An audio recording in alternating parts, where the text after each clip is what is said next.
Welcome to the OVAReact podcast. In a society that tries to put women in a box. Let's overreact. It's your girl, Momo Hoya. It's your girl, Angela Wamboi. And it's your girl, Lash Angela. And today we have a wonderful guest with us. Please introduce yourself. I'm Dr. Elizabeth Wamicha and happy to be here. Happy to have you. You're living the title. I want to be a doctor. If you're overreacting with us for the first time, thank you. You can catch other episodes on our socials and also something exciting every month. Yes, every last Wednesday of the month from 10 a.m. to 11 a.m. we have the OVAReact Hour on the Fuse alongside superhost Ann Moira, where we discuss everything women. And of course, we celebrate female artists from across the globe with our female-only music playlist. Yes, and I hope you've been reacting with us that hour or all the episodes that we have been able to drop. Yes, it's exciting times, and we're really excited to have backstory of who can I call you Dr. Liz? Yeah.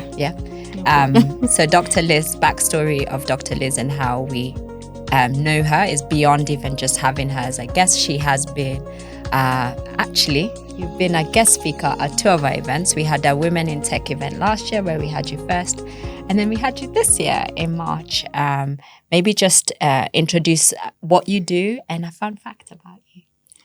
Okay, so it's been really nice, being a panelist at your events. I also get a chance to learn a lot. So what I do, I'm a tech consultant where I help develop solutions that are impactful to society. And then before that, I taught for 11 years. I have taught nearly 5,000 students, I counted. Wow. So I've gotten the opportunity to interact with people from diverse places. And basically inspires me to think and, promote the idea that tech is actually for human beings and not the other way around. Absolutely love it. Also, another fun fact, she's my mentor and a dear friend. We met at the thick of COVID. If you don't believe in online friendships, I can give you some tips.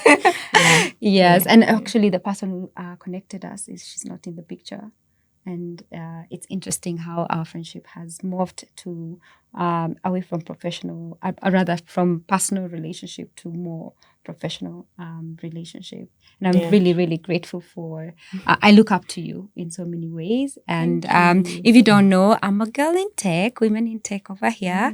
We just don't fix electronic toothbrushes. We fix systems and processes. What? You didn't see that joke about women in tech. We don't just fix electronic toothbrushes and other things. We fix systems, processes. We ensure efficiencies. And if you're looking at technology as a threat, unfortunately, we're here to debunk that technology is here to redefine our way of life and even to make it better, particularly with the evolution of AI and related technologies. There's a lot of fear around it. AI is coming to take our jobs, and unfortunately, it's going to augment human potential. So I'm super excited that we're going to be delving on this and more.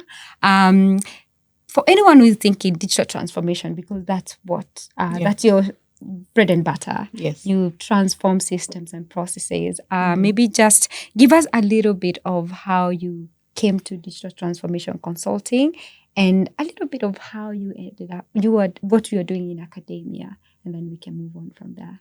Okay. So one of the reasons why I got into tech consulting was because of my PhD. So it's around process engineering and helping businesses scale their processes before they actually implement tech. So my research was very human-oriented. So I got an opportunity to work with several small businesses at the business school, and I noticed that some of the key issues that they were having is that they wanted to grow, but the growth was coming with a lot of chaos. So that's one of the areas that I focused on is digital transformation. In terms of academia, that's a long story. But I started out at Strathmore University, where I did my undergraduate in IT. Then I went to Dadaab to work with the refugees for a Wow. few years. That's a huge transition. Right? Yeah. But I was working with the youth and helping them set up ICT, like schools and all that. Then I came back to do my master's still at Strathmore. And that's when I got into full-time teaching. Yeah. So I taught for about 2 years or so, 2 to 3 years. Then I started my PhD at the University of Cape Town. So it's been a journey of, a journey of a lot of self-discovery and really appreciating the sovereignty of the human being in comparison to IT. Right. Yeah? So we get so scared about IT, it's going to take my job. But I think when you tweak that and focus on the sovereignty of the human being, then we get to see that this tech is for me. It's to help me solve a problem. Yeah. I wrote an article. I have a LinkedIn newsletter, and I wrote an article about AI, right? And again, going to that point of people always feel like AI is going to take my job. And I was telling my mum, we're talking about it, and I said, if you don't work with tech, then you're going to disappear. I mentioned this at a talk before where if I mention Blockbuster, some people don't know what that is. Why? Because it refused to merge and go with the waves of the digital way of like showing movies and stuff. And that's how Netflix became what it is, right? Yeah. And so I was, through like my own like research, I was like, we need to learn to work with it, to elevate how we think and to even enhance what we're doing, right? And maybe even fasten how we do things. In Japan, we're seeing that they are now going to start introducing it into the curriculum. And so how, if from your experience and even just your own transition, you've seen how tech has also changed and how we've evolved. How do we make tech inclusive even for the women and girls? Like if kids in Japan are going to start having AI in their curriculum from September, they are way ahead of even me, who's mature, old enough, has degrees and stuff. But how do we change that narrative in this continent? Yeah, so that's a good point. So I think it came up in the session we had last week about children of 6 years in China having access to AI. Yeah. And then there was this whole debate of your prefrontal cortex, you're not exercising it, it's a muscle, you're getting AI to do everything for you. So what's going to happen? Will you become, will you lose your intelligence or will your intelligence evolve? We don't know. It could be either one of the two. In terms of the women and youth and children in our continent, as it is now, I don't see a situation where they have anywhere near full access to any of these technologies, including AI, especially because of the computing power that's needed to run these programs and this artificial intelligence, as well as access to smartphones. That's how you access the platforms. So it's more of the technology is there. Yeah, you can connect and access it. What's lagging behind is issues of governance, issues of policy, issues of accessibility. So we need buy-in from people at the leadership level to basically drive that agenda. And that's where the gap is. So I know there's a lot of discussion around that. So implementation needs to happen. But implementation has to happen with that remaining cognizant of, so if I continue overusing AI in quotes, what happens to my intelligence? Will my muscle continue evolving, or what's going to happen? So I think these are areas that are still at the very early stages of discussion. It's an interesting place. Artificial intelligence versus actual intelligence. Natural language. A lot of ethics around there too. So even when it comes to the topic of inclusion and women being included in technology, it's more than just giving her a platform or device to use, but more so allowing women to have a seat at the table. So whether that comes to designing technology or deploying technology, and making sure that she's a part of the conversation and a part of the leadership and the code around technology. You being someone that started your journey over a decade ago, someone that has taught people, mentored others, what are some of the barriers that you had to overcome to get to where you are today? And for any woman in like present day, why are some of the reasons you're not seeing enough women in tech? And maybe some words of advice that you give to someone that really wants to get into the tech space. Okay, so tech is very interesting. And I think what has helped me is, first of all, my personality. I tend to really go deep into things and really unpack things to the core. So that has helped me in terms of curiosity. And I've always loved research from when I was much younger. So the academic route was in a way easy for me. Also because I think I'm an introvert, so I have all the time to just read books and everything. So that helped. And then also I had an opportunity to have a lot of really good mentors early on in my career, including my dad, who also had a PhD. He was a dean at Kenyatta University. So I grew up with books in the house. He was a dean at KU? Yeah, back in the day, yeah. Wow. Yeah. So I think growing up in that setting really set the pace. But that said, it's been a very tough journey. You have to be resilient. You have to, in a room where, okay, I don't like using this analogy too much, but it's the truth. In a room where you're very few women, you have to constantly prove yourself. And it has to be every day without fail.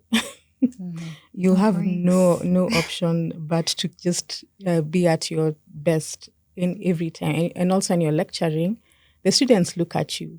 Yeah.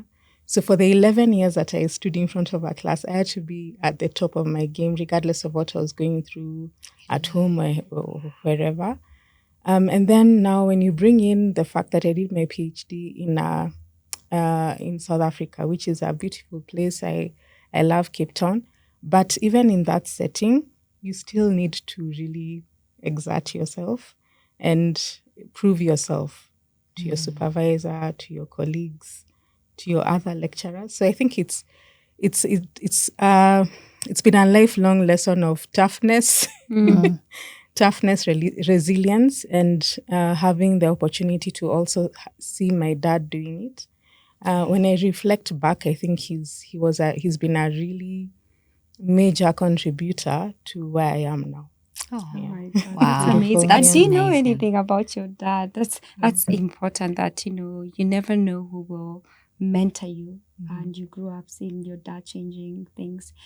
So you bring very interesting angle to empowerment, and you bring about system level perspective to your leadership. So you've worked in academia and then transitioned into private sector. You've worked in international development where from, child services protection to now system that either respond to humanitarian assistance. What has that taught you as a woman? You talked about the power of proving yourself. And of course, on the side of international development, you're a woman, you're Black, you're African, and you're up against white men, old, and they know what they know. You know nothing in that room. How have you been able to level up negotiation from salary, proving your concept, owning your concepts, and going out there and just showing them it's Dr. Liz and it's me. Yeah. Well, Monica, honestly, I'll say it's taken me a very long time to be able to really have the courage to present myself in a room and say, by the way, I can do this. And you people give me space, I show you my thing.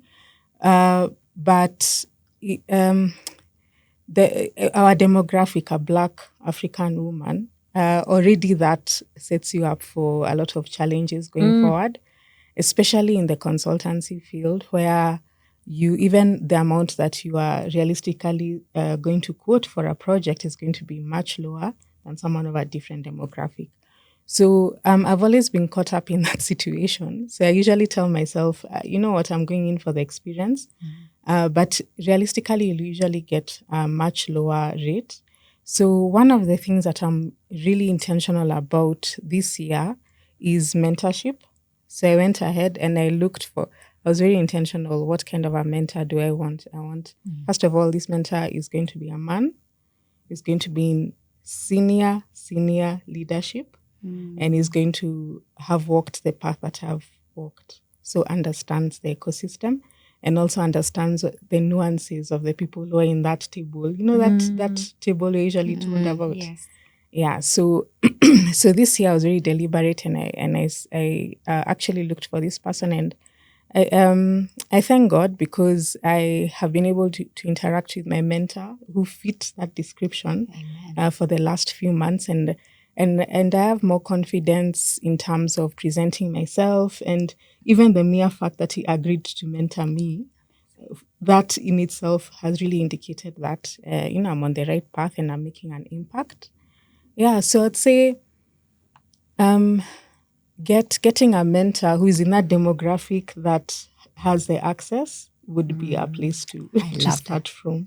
Wow. Before someone asks you, I want to ask, what has that mentor instilled in you? Maybe that was already a defeatist mentality, because first is a man and second is in that room. So how has he changed your perspective from stops to see yourself as value? Like, what certain things has he taught you? Any quotes, any motto, and anyone maybe who might not get a chance to have a mentor like yours? Yeah. So I'd say when I was, I knew him from years back, but when I met him now for this mentorship session, I had to, tell him what I've done. So he's like, Daktari, you have done so much. Yeah? You have done this and this. He was even like surprised, like, why am I speaking like I'm not excited about it? So I'd say for someone who maybe doesn't have access to a mentor within that, that's a demographic, I'd say be very conscious about your achievements. Yeah. Even if it's taking yourself for breakfast, and I think I mentioned it before, taking yourself for, to celebrate your achievements and being very, very intentional about writing them down and really thanking God with out of gratitude for what you have achieved, and having friends around you who will be your cheerleaders. Not everyone will be your cheerleader, but having someone or even people who will walk that journey with you and really celebrate you. And then one other thing, if you don't have access to a mentor face-to-face where you can discuss, you can go online on YouTube, on a podcast like this one, and find someone who you look up to. That's a good one. A podcast mentor. Go on. Yeah, podcast. So I don't know if I'm allowed to say, but there's a specific podcast that I listen to. Sure, you can please share. Okay, so it's JRE. Yeah, Joe Rogan. And I was telling one of the people I am mentoring that one of the reasons why I religiously listen to Joe Rogan is because it allows me to even observe how this, a white man speaks. White man's world. How they speak, how they express themselves, how they communicate, how they discuss issues with each other. So it gives you a lot of insight about not necessarily how I should speak, but some of the nuances that you should expect from this group, which is quite quite dominant in the tech space. Yeah, and I tend to think that I also like Joe Rogan, but I can take him with doses. In doses. I like him, and I think most of the YouTube I consume, especially in tech, they tend to be very white male heavy in terms of the creators and of course the founders. And I wanted to ask you, in your sprint or in your stint in the development space, what has a system that you've been involved in development to deployment? Do you have a case study of a success story in terms of how that system has changed someone's life? It could be a child, maybe a child protection. It could be a woman, really. Okay. I would say that allow me not to say the specifics, but I got an opportunity to project manage a project in the southern part of Africa. And So the idea was to help the national government to set up a nationwide inpatient system. So imagine Kenyatta Hospital didn't have an inpatient system.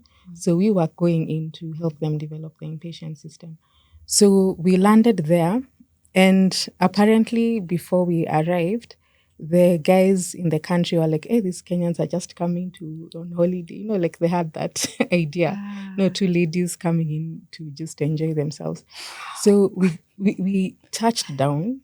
By the next day, we already had our plan. We already had our roadmap. We had our PowerPoint. We presented. So they're like, hey, you guys know what you're doing. Day 2, we were already in the field. Amazing. So we were able to collect the requirements because that was part of the work. And within a span of, I was there for a week. My colleague was there for 2 weeks. But by the time we were both leaving, they were like, when are people coming back? So that was really nice to hear. So we developed the MVP, which is the most viable product. So it's a initial iteration of the system. So by the time I was leaving the project, I'm now so happy with our work that they wanted us to do the next iteration. So this system was supposed to support especially mothers to automate the process of admission, surgery, and so on. So the initial process was very long. So anytime you went to visit the hospital, you had to get your data collected again. So this took time. And then you can imagine you're about to deliver. Someone is there looking for your papers. So this system definitely had an impact. And I don't know why that particular project it's really stuck close to my heart. And still keep in touch with the team there. Amazing. That's so beautiful. So just by hearing you speak, we know that you're a firm believer in digital transformation. So like in the next 3 to 10 years, let's say, how can emerging technology like AI, blockchain, cybersecurity help women, create sustainable careers for themselves? Okay, so let's start with AI. I think AI is generally very accessible for us who are, who have access to smartphones, for instance. So some of the ways that we could use it is to something as simple as drafting an email. I even wanted to run a class with my mom's age to show them how to write, polite texts to people. Because some of the what do you mean polite text? Some of the SMSs can be very a bit rude. Can you develop an AI where they just click reply? I want to tell my daughter in a polite way, then ChatGPT generates the text. So I was, I spoke to my mom, would you be interested? So she's like, yeah. So that's an area that, an out of the box area. Oh my God, African mom being checked by AI. Yeah, traits. Nice one. It's very interesting how your train of thought. And you're putting it in a cultural context. But there's so many use cases for AI application. Like it's what the media is telling us. We feel like it's possible, but AI, like it brings a lot of opportunities. It's endless. If you start thinking how you can apply, it's mind-boggling. No, go on. Yeah. Okay. So blockchain, I love blockchain. In fact, I was a fan of blockchain before AI because blockchain and processes tend to really go well together. So blockchain, I'd say it's really nice for, documents that are highly sensitive, like title deeds. You can actually use blockchain to make sure that the correct owner of the land is actually the one holding the title deed. So it's going to be, if it's implemented, it's a really nice tool to reduce corruption in the country and make processes as transparent as they can be. Yeah, so it's like a safeguard. I actually think there's a startup, a guy that got a lot of funding that was digitizing title deeds for people. And then if you remember your land number, so you can easily get access to your title, the mother title especially for anyone somewhere rural, instead of like keeping it under the mattress. And this joke I saw the other day about every piece of land has 5 titles. And every landowner has it. It was a crazy article. The one at Business Daily, they were talking about even investors are being swindled. Yeah. For, investment. It's crazy, this country. You've worked with, you've coached women, and you've developed like tools that are aimed at creating better systems for vulnerable people. What are some of the tools that you've developed, and how have you seen they have shifted the trajectory of how the women integrate with the system? So yeah, one of the really nice tools that we developed was back when I was in Dadaab. So we were dealing with a very interesting demographic, which was refugees, and most of them were actually from Somalia, and yeah, so the cultural context is actually very unique. So we, and also the language. Right. So we got an opportunity to take them through a leadership program. And part of the leadership program was also digital skills. So that was really interesting, and a lot of interaction and back and forth, and yeah. So the tool actually helped us to inculcate those skills to the girls. And I found that by the time the project was ending, they were really empowered. And I hear most of them actually, graduated and went abroad, which was nice. Yeah. And some actually even went back to Somalia, and they're the ones basically Changing building the economy. Wow. Yeah. So that was also So I'd say that any curriculum that has some digital anchor in it can be used it can be used for economy, can be used for markets, for entrepreneurship. Yeah. Amazing. You talked about digital skills. I'm very passionate about skilling and tech readiness. Yeah. So the Lash asked about how do we increase numbers of girls and women in the tech value chain. So that could be instead of women being the users, how can we be architects of this technology? And I think also this is a conversation we had some other time when we were talking about research and around AI, and how to increase that relationship between developers and users. Do you think digital skilling and upskilling is the way we increase more women in tech, or what's your theory? My theory. My theory is it's going to sound a bit controversial, but that's why we call ourselves OVAReact. So, you're in the right place. Yeah. So, by the way, when I was at Strathmore University, when I started teaching, it was the guys who are really doing well in the course. By the time I was leaving, it was the girls. A shift happened. Amazing. And do you think you, in being the science? teacher, had something to do with it? Yes, I think that was one aspect. And then also the other aspect was that, girls are getting a lot of empowerment nowadays. It's very intentional. And just generally this whole idea that girls cannot code, girls cannot do tech, it's a myth. Question. Yeah. Did you see an increase in BBIT or in com science? Both. Because there was another narrative off topic and off camera. We'll talk about it. Because I thought about BBIT. They're like, oh, it's business washed up with IT fundamentals. Yeah. Hawajui tunakodu huku nje? Well, my counter to that is that business and IT is where the world is right now. Exactly. Even informatics, you need business. Yeah. So more. We want to hear the theory. So one way is to definitely mentor. Yeah. And a part of that mentorship should be removing that whole myth that girls cannot do tech. That is not it's not anywhere close to the truth. And I can tell you that because I have seen girls in undergraduate, I have seen ladies in undergraduate, masters, and at PhD level, and they thrive. Yeah, and I've seen, even the CEOs that we have currently, we have really strong female CEOs. So, and usually that's the first thing that you'll hear when you get into a room. Oh, this one is here because of affirmative action.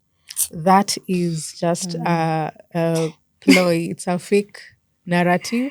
Fake news. Fake news, yes. To help you, increase your imposter syndrome to a nice level. So I think those are things that need to just be ignored. And going back to what I said before, that every day go home, write down a list of what you've achieved. Yeah. And even don't compare yourself with anyone. I usually tell my son, you need to compare yourself with how you were yesterday. Mm-hmm. And when you focus on how you can improve going forward, all that noise is just whatever. You say what you want to say. Me, I'm doing me. Thank you for showing us that the narrative is changing, where women are taking up space and owning it, and beyond just making electric toothbrushes. It's been really great to learn and hear how tech is shaping from an academia point of view and even from working point of view. For those who would love to connect with you, and even, I don't know if you mentor people beyond Mo, I don't know if you have capacity, but yeah, please share how people can connect with you. Yeah. Okay. So I do mentorship, and I also run a 6-month program where you get a chance to interact directly with me. I have a structured 7-week program that spans the 7-session program that spans the 6 months. And then you also get a chance to do it in a group setting. So you get to interact with other techies, people in the business space, people focusing on specific projects. And then I also attach you to a mentor. You get a chance to speak to someone who's walked a similar path that you're walking. And then for the early career, that is people who've just finished campus, I offer mentorship sessions at 5,000 shillings a session. Awesome. All right. And before we wrap up, what is one parting shot that you would give to any lady out there, when it comes to whether they want to be an entrepreneur in tech or public service? What is that one word of advice you give them in terms of what skills should they be focusing on to elevate themselves? Okay. So this one, allow me to say this because this is what has really impacted me. And I think the thing I'd say is being fully aligned with your divine purpose, because when you come into the world, you are supposed to be created from infinity. God knew that on this day, during this period, Elizabeth will be alive. So he is so invested in your career. He's actually probably even more invested in your career than you are. So the more aligned that you are with your divine purpose, the more success you see. The more money comes in, and the more you actually contribute to society.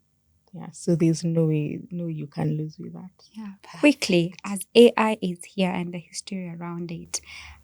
So talk about AI and ethics and women, the intersection, or how we were saying the rise of deep fakes, that we're going to see more cyberbullying, digital violence increasing against women.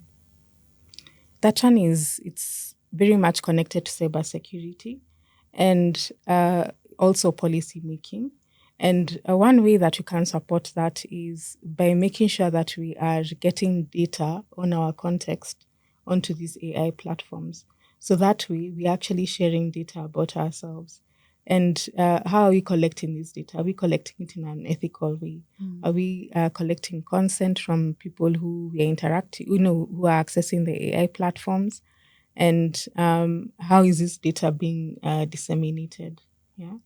And I think that's a very layered question because it touches on cybersecurity, it touches on digital literacy, it touches on so many other things that need to happen more or less at the same time. Yeah.